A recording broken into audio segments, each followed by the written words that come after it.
Ya, oke guys. Assalamualaikum, balik lagi dengan Jaki. Hari ini 5 Juni ya guys, pukul 19:33. Gua mau membahas MPMX. IHSG hari ini turun 2% guys ya. Cuman kalau misalkan lu kemarin nyerok-nyerok saham big cap ya yang lagi roboh dan lu tahu bahwa itu sahamnya nggak bermasalah hanya karena banyak fear aja, gue yakin portofolio lu bukan malah tambah jelek tapi harusnya malah naik guys. Kayak kemarin gue kan udah pernah update di video sebelumnya ya, gue megang Astra sama Telkom ya malah naik gitu karena pada saat turun itu ya gue beli.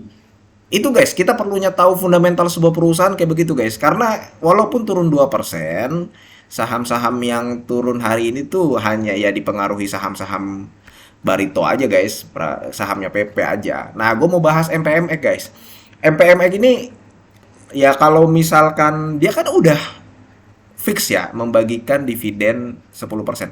10% guys di pasar modal itu memang mungkin lu ngelihatnya biasa guys. Lu mungkin melihatnya biasa karena lu terbiasa mendapatkan mungkin ya lu terbiasa mendapatkan cuan dari capital gain yang bisa sampai 20%, 30% bahkan beggar. Cuman kalau misalkan kita melihat dari orang lain ya, kita coba kasih tahu ke tetangga kita gitu yang mereka nggak investasi di saham gitu, mereka nggak melek pasar modal. 10% itu nilai yang besar guys. Apalagi elu cukup beli di esok hari di tanggal 6 guys, kan dia cum date-nya tanggal 6 ya. Lu cukup beli di tanggal 6 kemudian langsung dapat 10%, itu nilai yang gede guys. Jadi gue sedikit cerita tetangga gue ya orang di sekitar gue kasih tahu bahwa lu dari dividen kalau lu memilih saham yang bagus lu bisa mendapatkan 10%. Salah satunya MPMX ini guys, salah satunya MPMX. Nah, dia kaget, gede juga ya 10% karena mereka itu terbiasa menempatkan instrumen investasi yang biasanya returnnya itu setahun 5%, 4%, 6% guys. Dikasih tahu 10% kaget dia, sempat tertarik gitu. Apalagi gua kasih tahu PTBA yang kemarin sempat 29%, 27%. Jadi itu guys yang perlu tahu. Nah, ini MPMX dia membagikan 10%. Ini gede. Kemudian yang kita tahu ya, dia itu grupnya Saratoga, dia masih bagian dari Saratoga. Yang kita tahu juga bahwa Saratoga itu biasanya anak-anaknya disuruh nyetor dividen gede ke dia. Makanya kalau lu lihat NRCA kan juga gede guys. Dia walaupun mungkin yieldnya nggak terlalu gede kayak MPMX, tapi dia rutin bagi dividen tuh. Gede NRCA, MPMX juga. NRCA kan ada Saratoga juga di dalamnya tuh. Ada 6% Saratoga. Nah, MPMX juga.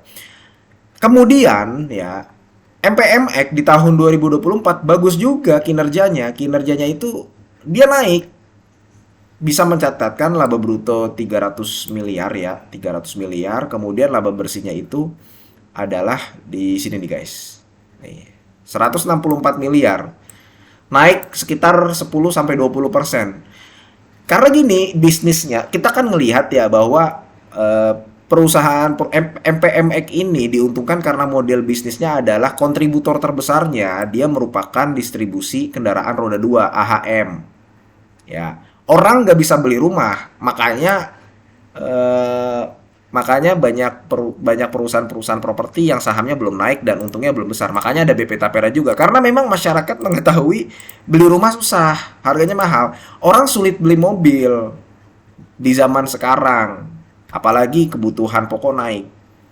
Makanya kita melihat berita bahwa penjualan mobil turun. Turunnya drastis lagi, bisa sampai 20 sampai 30% Astra kan.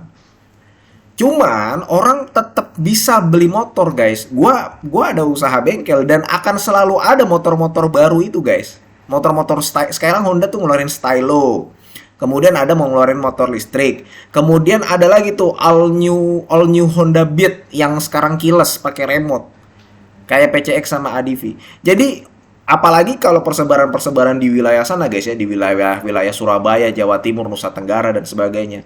Nah, itulah yang menjelaskan kenapa kinerja MPMX itu bagus. Jadi kalau misalkan lu udah tahu bahwa dividennya 10% lu beli, kemudian lu tahu bahwa Q1 2024-nya bagus ya, EPS-nya kan dia bisa nyatet 37 kan.